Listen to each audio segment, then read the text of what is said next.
became easier for me to have those conversations because I knew that it was so normal. Yeah. And that's part of the reason for this podcast is making the listeners feel normal. Welcome to the Know Your Worth show, where we teach you how to think about your money differently so that you can achieve your sexy money goals. I'm Sydney, your money maven and owner of Know Your Worth. And I'm Kristen, Sid's dime piece bestie, team member, and busy mama twins, here to make sure that those of us without a financial degree can still level up with each episode. Let's get started on reaching your next goal. Welcome to episode 5 of the Know Your Worth podcast. I am Sydney, your money maven. And I am Kristen, Sid's assistant and dime piece bestie, here to help with the conversation. Yeah, absolutely. So from the last episode, we got into leaving our corporate roles, starting your businesses, taking them a little bit more full time.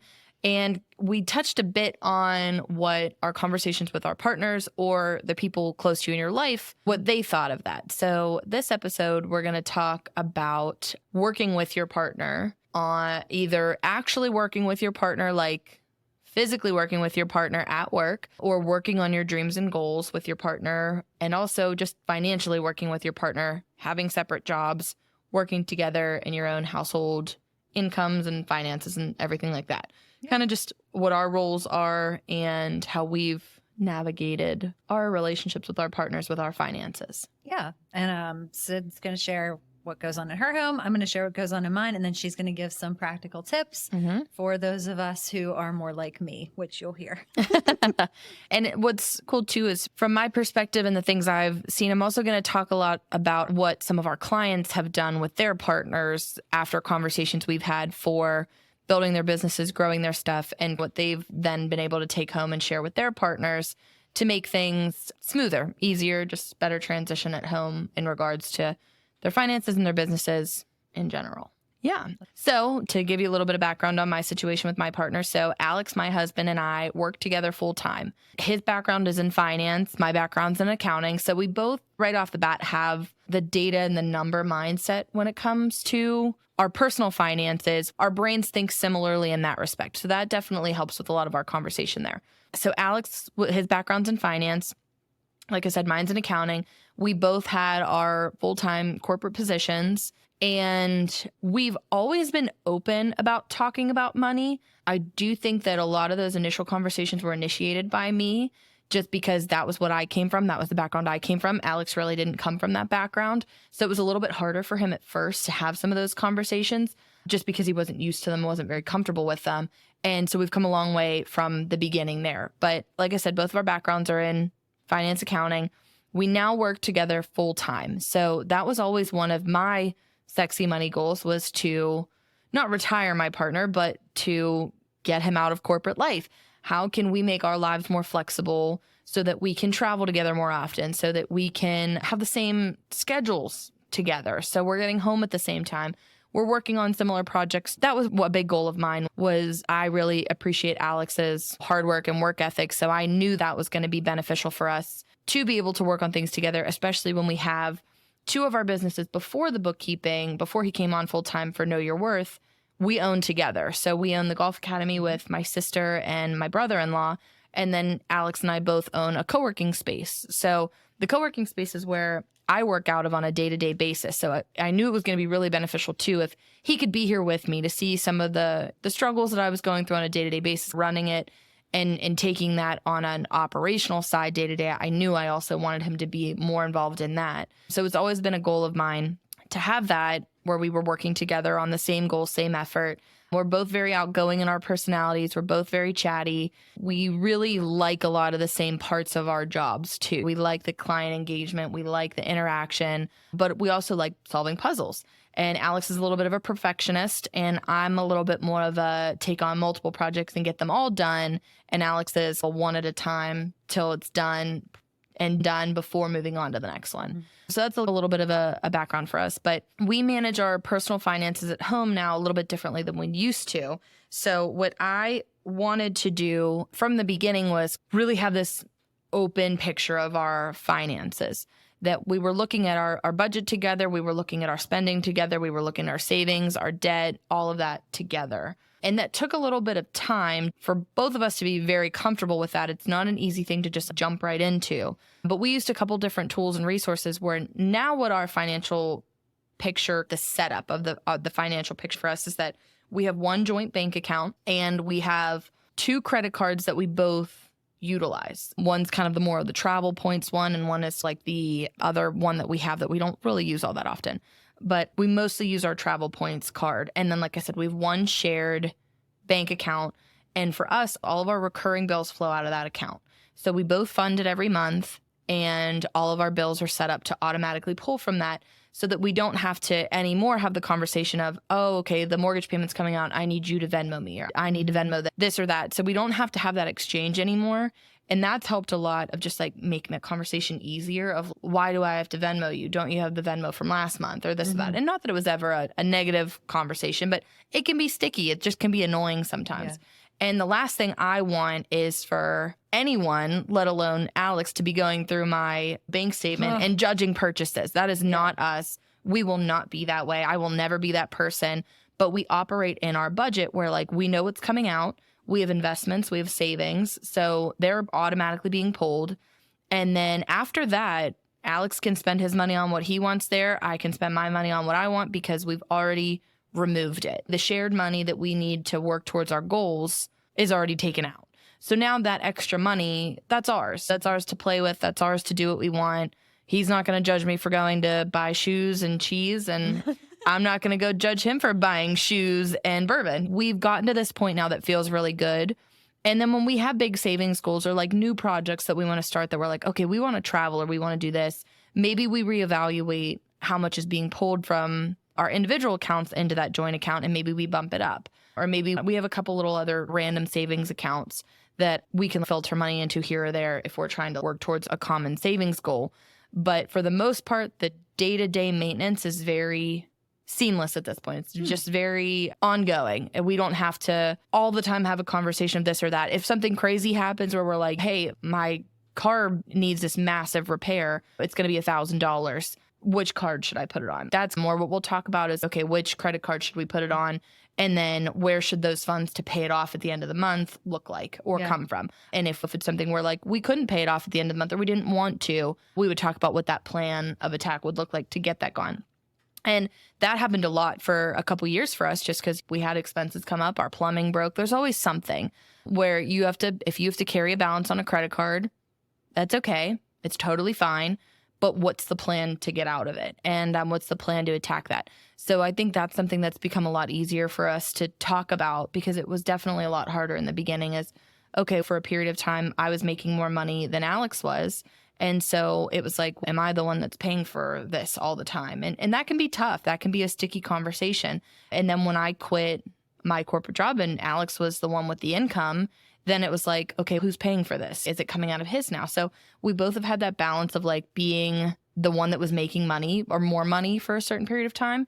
And that can be a very sticky conversation. It's really important to have this conversation because there shouldn't be an expectation of you making the exact same amount as your partner and contributing exact same amounts all the time. But there needs to be a balance of the expectation of what's being contributed and what's being received, and then what in other ways is being contributed. If it's financial, if it's support, that needs to be an open conversation, I really feel like, with your partner. And that's how we feel in our house, because we have had those sticky conversations of where is this coming from this month? Where is it going next month? So that's like our background on what our situation looks like right now and what our thoughts are on that. So how long have you been married? We've been married, we're going on 4 years. So how long do you think it took you to get from, oh, we're babies, just married, combining bank accounts and figuring it out till this is comfortable and we're... Yeah, no, that's a great question. So I think that, so Alex and I have been together for 10 years now, or we just hit 9, so 9.5 now. We've been living together for 5.5 years and we've been married for 4. And I have always been very aware of everything that's in my bank accounts, all of my finances, where things are coming, where things are going, managing the bills and things like that. So when we moved into our house, we were not married. So I bought the house initially, and then so all the bills were in my name initially. And I know that Alex didn't love that because he wanted to be involved and be a part of it, but we weren't married yet. We weren't even engaged at that point. We didn't share things like that right away. We shared other things, going out to dinners and things like that. That was definitely all give and take there. So when we moved into the house, I'd say it was about a year after we moved in that I really had an expectation of we need to be equal in whatever way that looks like. It needs to feel equal. It doesn't have to be the same dollar amount because at that point, that was when I was making more money. But that was at a point where I also felt like I needed to keep the house clean all the time, and I needed to do laundry, and I needed to cook, and I needed to do all these things. And then I felt like I was pulling a little bit more weight on the financial side. And so what I did to make Alex see it is he had no idea. Like, he had no clue what the finances looked like because they weren't coming from his bank account. Right. And that wasn't his fault. That was me putting all of that on. I got it. It's nobody's fault. It's just how things work out. And I very much like to be in control. I think I would have felt really uncomfortable if I wouldn't have been able to know everything was being pulled from the bank account. I just need to know that it's coming out, or I'll wake up in the middle of the night and be like, oh my God, did I pay the water bill? Like, I have this. So I need to know, like, I need to be able to look right there. Yep, paid it. Cool, we're good. Right. If that was like on him, then I would be like, hey, did you pay that? And he'd be like, yeah, Sydney, like I did. And I'm like, I just need to know. And that's not always a good thing, but I do. I definitely have that kind of control piece. So once we sat down, we made this budget and I showed him like everything that was coming out of our very shared expenses, not my car payment, not his, but the house, the gas, the electricity, the water, the garbage, the insurance. There was just a lot of pieces that he just didn't think about. Oh, the garbage bill and things like that, which like he didn't know. And that's fine. So once he saw that, it was very much then oh, I get it now. Okay, so what do you need? Like, not I can't. It was like, okay, so what do you need? How can we get this to feel good? And so then from there, it felt really good. Then when we got married and we had then, in my opinion, his debt's my debt, my debt's his debt. It's very shared debt. Before then, his debt was his debt and my debt was my debt. So then it was like, okay, I don't want you to carry a credit card balance because when we go in on things, your credit affects me now. Right. And I don't want to carry a credit card balance because my credit affects you. So that was when I feel like whenever we were married, that was my thought. It was like, okay, I feel like we can have this conversation a little bit more now of what are we spending our side stuff on? Because we don't have shared investments. We didn't have big retirement plans at this point. But what does our whole financial picture look like? So I think it probably took a year after we were married for us to really come together and really have a full, clear picture of what his finances were and my finances were, to the student loans, any personal debt, all of our personal bills, the car payments, the insurance, phone bills, all that kind of stuff. It probably took a full year of us being married to really dig into a lot of that and feel good about where it was coming from. But then that's also when I wanted to quit my job. Right. So then we really had more conversations about where money was coming from because I was about to say, I'm done. I don't have this income anymore. So we really got clear about where things would pull from.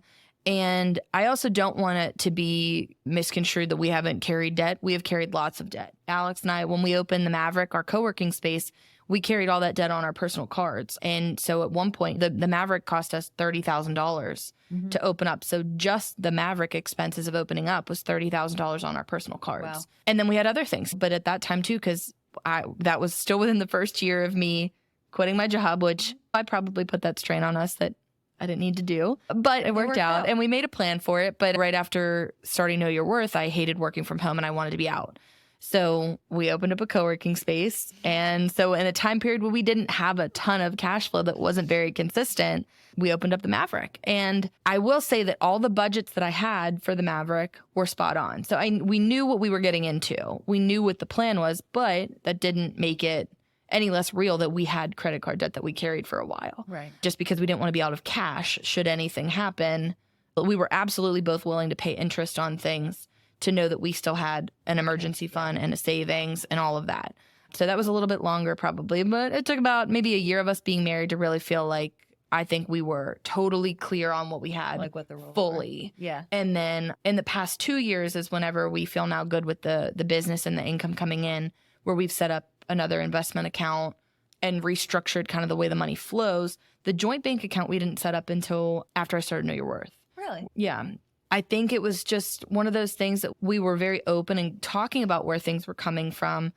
But then I get very scattered with what date is what. Mm-hmm. So it was like, oh, okay, the water bill's due this day. And then I'd be like, oh, did I pay it? And I hated that feeling. I hate that feeling. Yeah. So I just said to Alex that we need it to be set up where I don't have to worry about it. So this account needs to be funded by you from your paycheck and me from my paycheck. And all these automatic bills that are the same every month will come out of it. And that account will grow just a little bit every paycheck. And so then we don't have to worry about it. We don't have to touch it. We don't have to talk about it. It's less money that we have to exchange back and forth.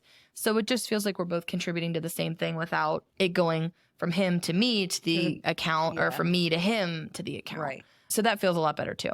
Yeah. You two have it all together. We don't, but we work on it. From like I my said, perspective. we like to talk. So we talk a lot about You it. do have great communication. A lot about it. Yeah.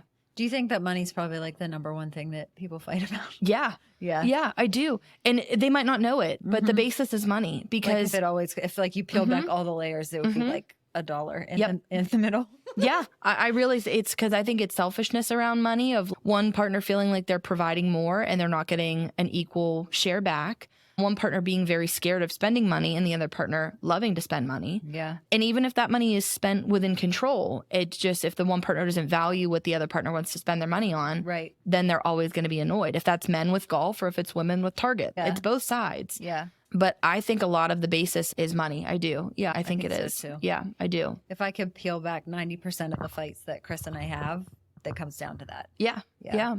And I think that's very normal. I really do. I think it's very normal. I think it's just Part of being in a partnership. Yeah. And trying Yeah, to I navigate do. life. And I do.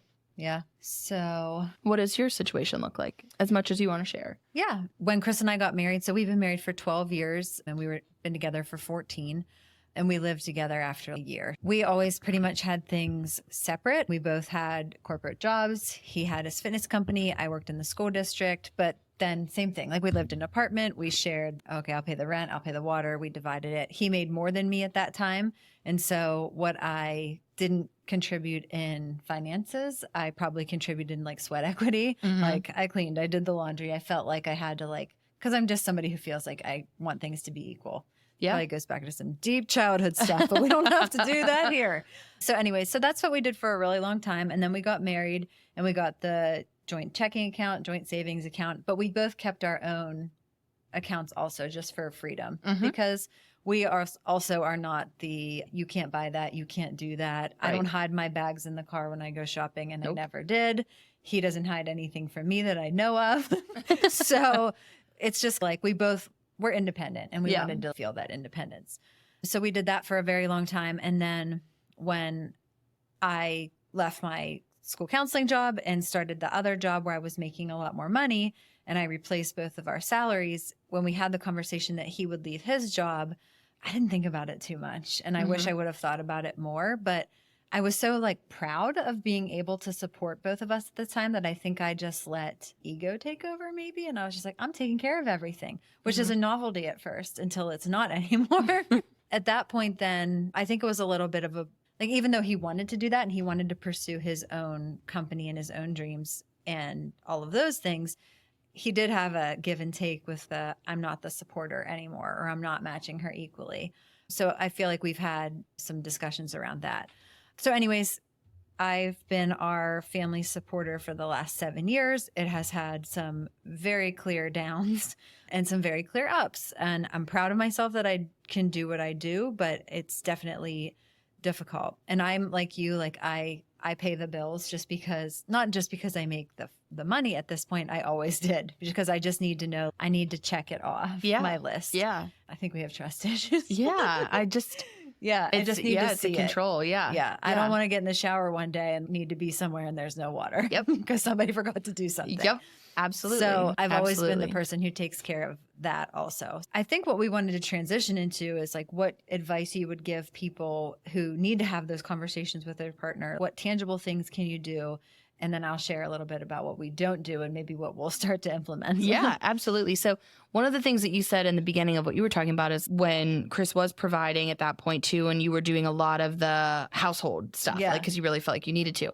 And that's what I was doing in the beginning, where I had a really strong, steady income. And then when we first moved into our house and I was doing laundry and cooking, and I didn't realize how much I hated those things. Yeah. No, I love cooking, but cooking for fun. Not like you have to eat every tonight. day, all the time. It's more of, I just want on a Saturday afternoon to make a cake. I love cooking. I love to look at recipes. I love all that stuff. but I don't want to be responsible for putting dinner on the table every night. And thank God I don't have kids right now because I know that has to change.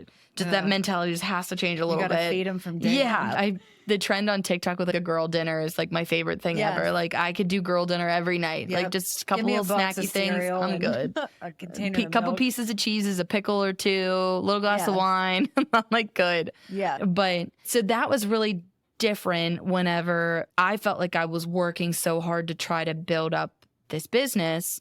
And Alex had a great job. He was definitely making more money than me at that point.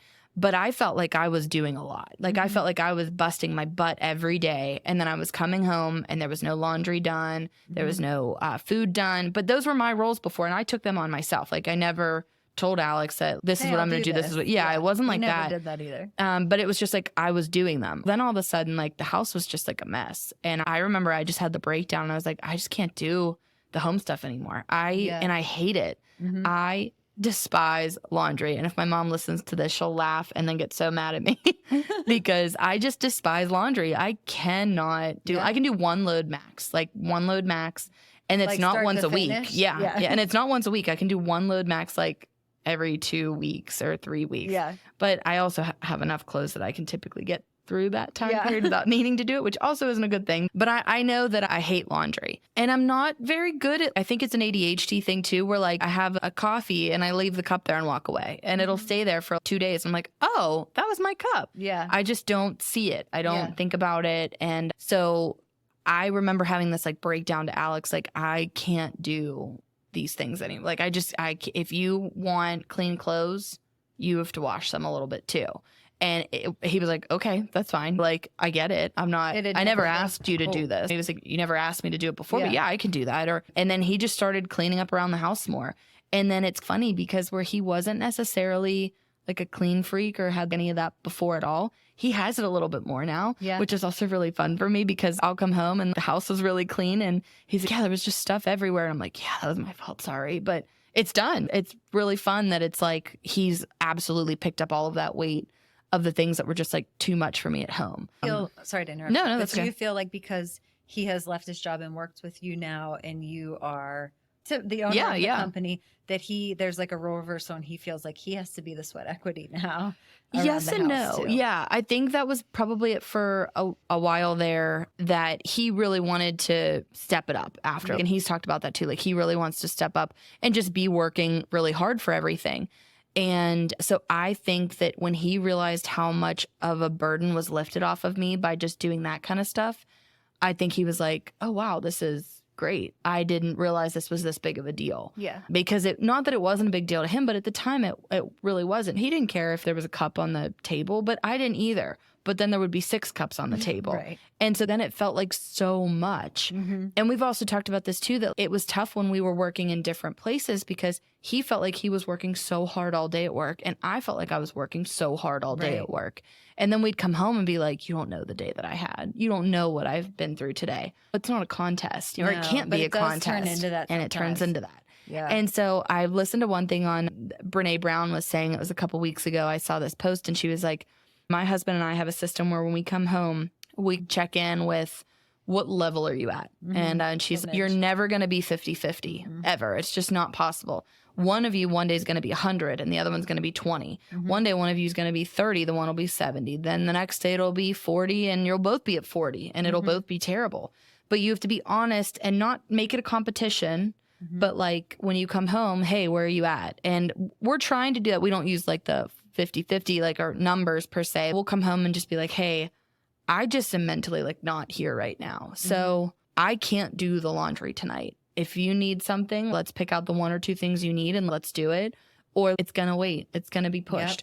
Or can you do it? And a lot of the times it'll just be like, oh, I can do that. Yeah, no big deal. So if it's something that you typically do, and again, I think that like, hey, I'm at 60 right now. And I think it comes a lot more into play too when you have kids to be like, who's going to be there for the kids tonight? Because it's very easy for us to be like, hey, we're both exhausted. Let's just put on a show and ignore everything. Like, and we can do that. Right. But like when you have to be there to support you don't get the lives of children, you don't. So you need to know, hey, what was your day like? My day was, I've been up since 5:30 in the morning and I have this event. I'm not going to get home till 11. I'm going to be at 10% when I get home. Yeah. I need you to be at a minimum 60. Like, yeah. as long as you're above 10, you need to help me out a little bit. Yeah. I saw this trend on TikTok too called the golden hour. Have you seen that? No. It's with couples who have children and they take turns every other night after dinner, that one parent does the cleanup of dinner and the prep for the next morning while the other parent takes the kids either outside or to the playroom to play and spend time with them. Because the worst thing is when you're both trying to clean everything up, you're both annoyed from your days, maybe you've had an argument or something like that. The kids need attention because kids at night are like the neediest things you've ever seen in your life. But then you each get to take turns every other day. Like, because sometimes I love my kids more than anything, but I don't want to play My Little Ponies in the playroom at night. I want to turn on the music and I want to mindlessly clean the kitchen. Yep. And so you get to share that load and share that balance.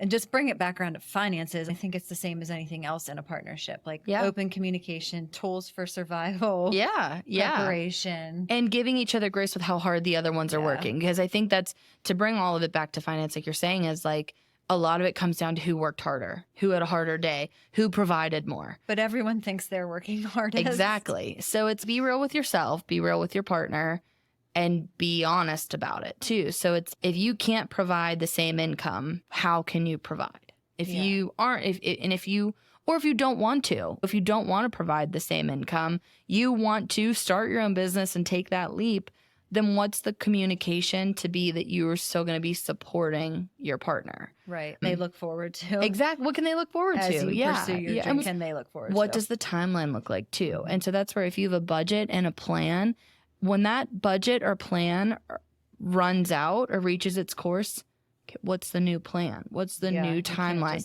It can't be no timeline, no plan, no budget. And then what? Then it's just you're navigating nothing. Yeah. I think it's really good to have those open conversations and to give some tools that we used for this too. Like Excel is obviously a really good one. You can be able to show your budgets and show your plans. But Alex and I use Mint. It's a budgeting app that's owned by Intuit, which is also who owns like QuickBooks. So it's a really good, savvy tool. We hook all of our bank accounts up to it. So then it's also mindless after that, where it does the categorization because it knows, okay, Chick-fil-A is food. So it'll automatically categorize them. And so you can see how much money you're both spending every month. And we'll sit down together. Every once in a while, we'll do finance. Well, we used to do finance dates like weekly. That's like, really cool. That's what we would do them weekly. We would sit down and talk about what our goals for that week were, how much we were saving, how much we were spending. And this was before we had that joint account. So it was very clear like what was going on all the time. And make it fun. Open up a fancy bottle of wine or a fancy drink and go get nice food or just or a dessert. Yeah. Light a candle, like whatever you can do to make it feel elevated. It doesn't have to be in your house. Rent a hotel room for the night. Go and take a business trip. Make it fun. But sit down and have finance dates where this is what's in all of our bank accounts. This is where the status of all of our debt is. And what's the plan? Okay, when my paycheck comes in next week, where's it going to? When I get this next client, where's it going to? Are we prepared for taxes? Are we prepared for a car to break down? And so if it were to happen, where would the funds come from? What's our backup? What's our plan? And then you can both leave feeling a lot more secure in that conversation. And it's fun. Alex and I are very goal-oriented people as well. And I'm a very forward-thinking person. I'm a very futuristic thinking person. Alex is definitely forward-thinking, but he's very much more like in the moment and present or in the very immediate future. So like the next week, the next month, where I feel like I'm more like 5 years. Like I'm more 5 years down the road, 3 years down the road is where my brain is at most of the time. And we both can meet each other somewhere in the middle, but we need to make sure that we both have a clear picture of the right now. Yeah. So that's hard for if Alex isn't sure what I'm doing with my 3-year goal, I need to bring it back to his language. And what does that look like right now? But also, what does that look like in 3 months? And that's sometimes where we have that disconnect is, oh, I want to do this. This is going to be great. It's going to be huge. I'm thinking 3 years down the road. And we're both thinking about today and like what we want to do right now. But I'm thinking 3 years down the road and he's thinking 3 months. Right. So he might be settled in on in 3 months, we're going to be really low on cash. With the Maverick, I'll use this as an example. We might not have any members at that point. We're going to be paying the rent on this building. We just bought all this furniture. Mm-hmm. That's what 3 months doesn't look very fun. No. 3 months for me though was like, oh, I have clarity in my head. Yeah, I'll be able to work so well. Yeah. And knowing though in 3 years we'll have made that back because I made the budget and the plan. So I know we're going to get to that point. Yeah. And I'm living in the mentality of the future, but he's very much in the 3 months. Yeah. So it's figuring out how can I get him to see the 3 months, but also, or 3 years, but then also me acknowledging Where he is. And I would say a note on the finance dates, like you and Alex very much have your communication down. You have a very healthy give and take of who shares what. And money, while it's stressful for everybody, you use all the tools. So I wouldn't say you don't have stress, but you have less stress than some people because you're organized and because you've put the work in. For Chris and I, money is a hot topic right now. And so going on a finance date sounds like less fun than getting a root canal or going to the gynecologist. Yeah. I would rather not ever go on a finance date because I don't want for both of us to have to take off our sunglasses and look at everything together. So I would say if you are in a situation that isn't as great or isn't great at all, that maybe a finance date, you have to make sure that you're both in a sound headspace and know that you're walking into it calm and maybe lay some ground rules. This is going to get elevated because it's money, and it does. So if we start to feel a little bit fussed up or like we want to scream, maybe we need to have these rules in place. Like we're going to walk away. We're going to get a drink. We're going to bring it back to something fun. Yep. So you can still get to the end goal because you still have to do it. Yeah. You have to do it. Yeah. But like, how can you do it without destroying your marriage or your relationship? Absolutely. Absolutely.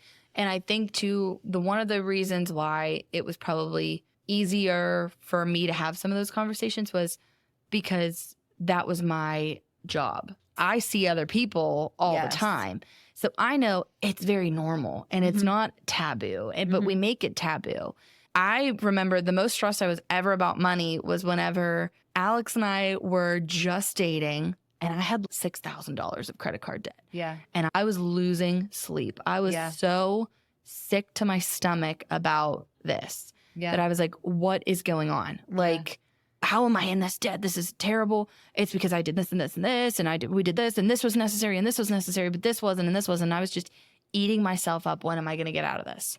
And so that was like more stress than I've ever been in. And that's to me like $6,000. Like you can get out of $6,000. Make a plan. You'll be good. Like it's hard whenever you don't have the income coming in and you're wondering where you're going to get rid of that $6,000. But that is a very manageable number. Yeah. But at that time, it felt like the biggest mountain in the world to me. Yep. But then whenever I started working more with personal finances with other people and talking about it more, but then also listening to books and listening to You're a Badass at Making Money and all these different topics that covered personal finances. And I realized that there was like a million other people in the same boat as me. And then also becoming a bookkeeper and seeing a lot of my clients being in that same boat, but their debt was higher and they got out of it and they were fine. And reading these books and their debt's like way higher and they get out of it. And then I got out of it and I'm like, okay, yeah, this is totally fine. And so that was probably like, I was like years ago. And then when Alex and I got the Maverick and again, we're in like $30,000 of debt, I was way more relaxed than. Because you had done it once and you knew how to do it. Yeah. And I had seen my clients get out of their startup debt. You think about it in the business, almost every business owner that you see has startup debt or had startup debt. All of those businesses got out of it or they didn't take a paycheck. They didn't have startup debt. They never took a paycheck. So they lived without any personal money for a while. I think it became easier for me to have those conversations because I knew that it was so normal. Yeah. And that's part of the reason for this podcast is making the listeners feel normal.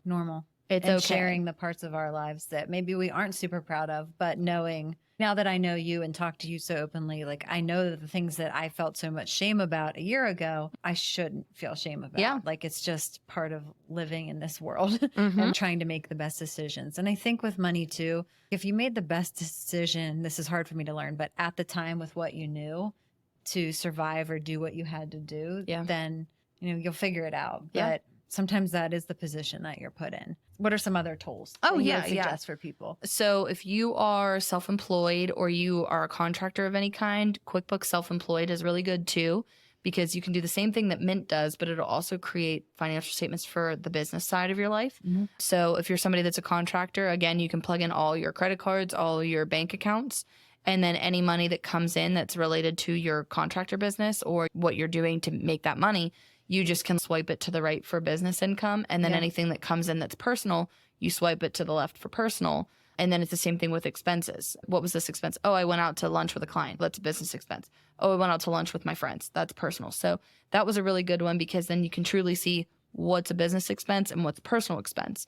Because I think that for a lot of the business owners that I work with that are just starting out, that share an account, it's very easy to get those blurred and to think that you have more money than you do. And then you don't feel like you have any money because you're spending it like you have more.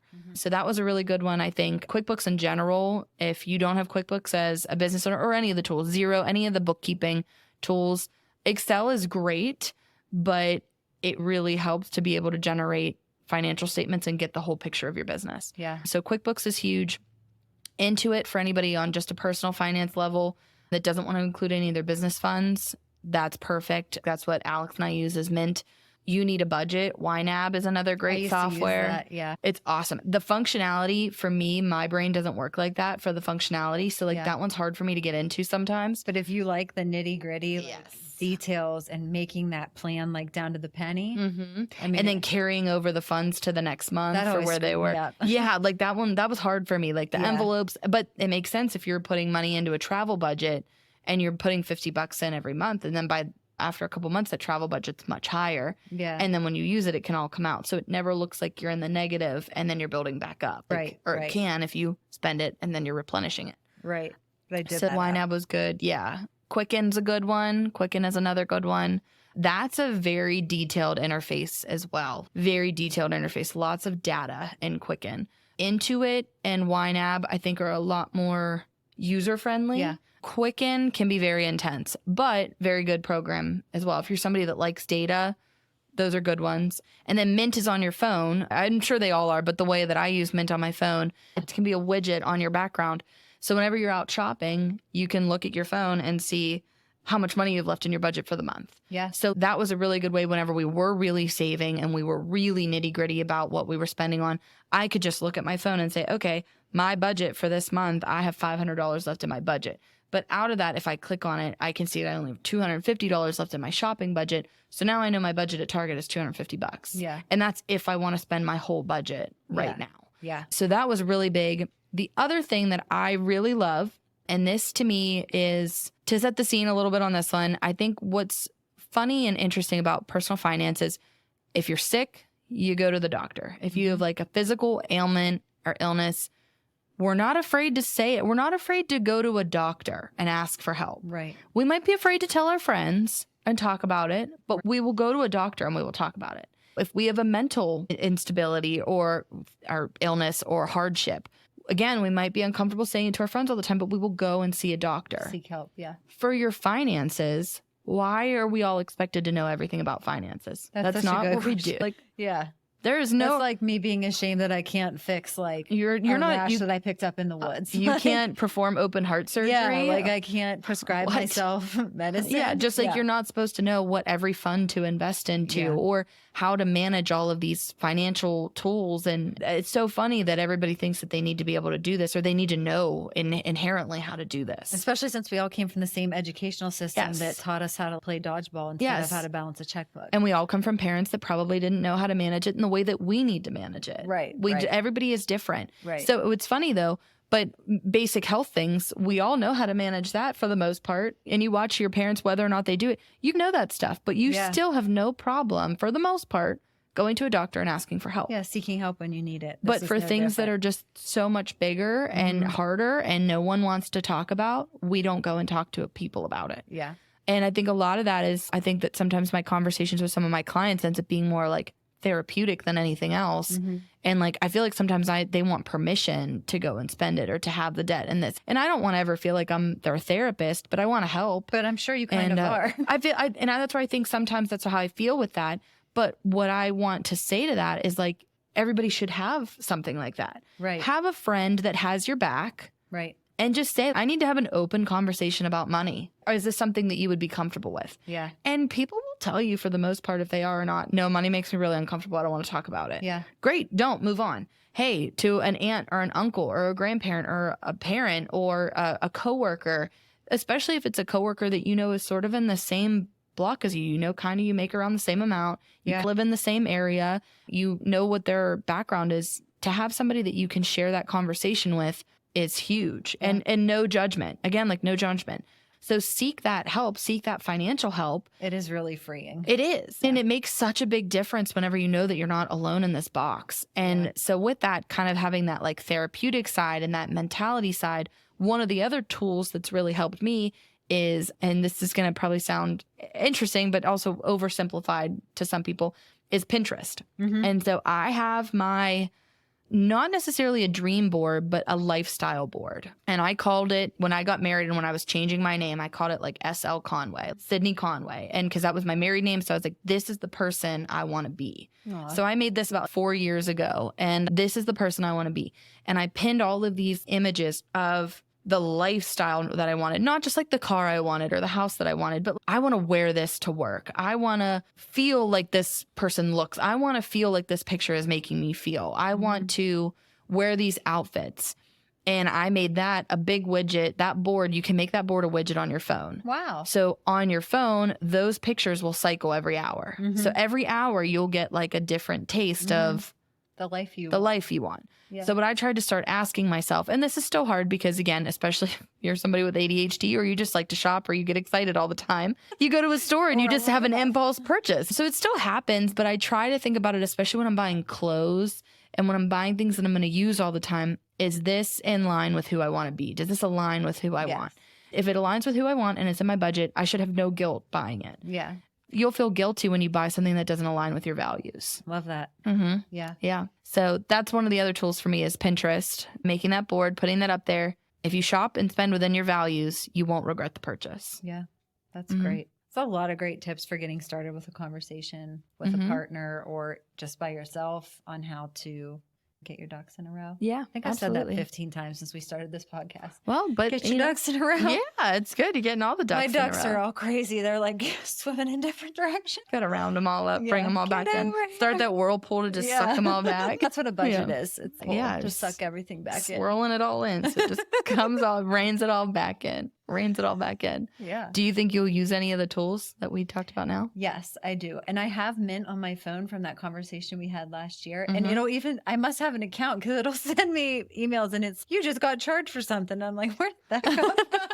So I think that I need to revisit that probably with you. So I'll buy you dinner and we can look at my finances. But I think Mint, and then I love that Pinterest idea. Like I think I do need to get clear on my values because when I get overwhelmed or I get anxiety or I get depressed, I shop for the dopamine hit to fill the hole.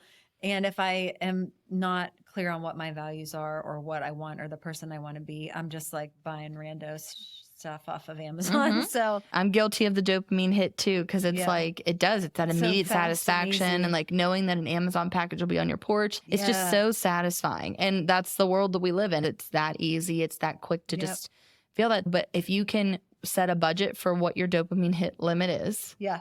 I might just call that line like dopamine. Yeah. And that's fine. Again, knowing yourself is what's important with this too. So if like, I need to buy myself something little like once a week just to like, I need a little treat for myself. Is it Starbucks? Maybe. Always. Is it ice cream? Maybe. Always. Is it cheese? Maybe. Always. You know, like, so what is your shopping budget and limit? What is that for you? And what can you make it feasible for your budget and for your family? And then also, what can you keep small and you're not cluttering your mind and your life with things? And that's what I'm trying to think of myself too with that is, okay, one of the things that I've really now established is who I want to be is someone that lives a more minimalistic life than I was. I am not a minimalist and I never will be at all. I'm just not. I appreciate minimalism, but it is not me at all. I love stuff. I love knickknacks. I love things. I love color. I love brightness. I love everything. Like I love knickknacks. I love them all. I just want all the little things. Like I love stuff. I really do.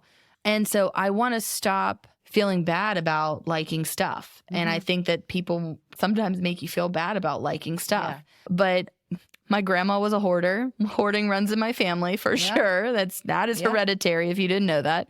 That runs in the family for sure. My grandma was a big hoarder, and I don't want to ever get to that point. Right. And sometimes I can have a tendency to do that where I'll hold on to things, memories, old stuff. Like I keep it all.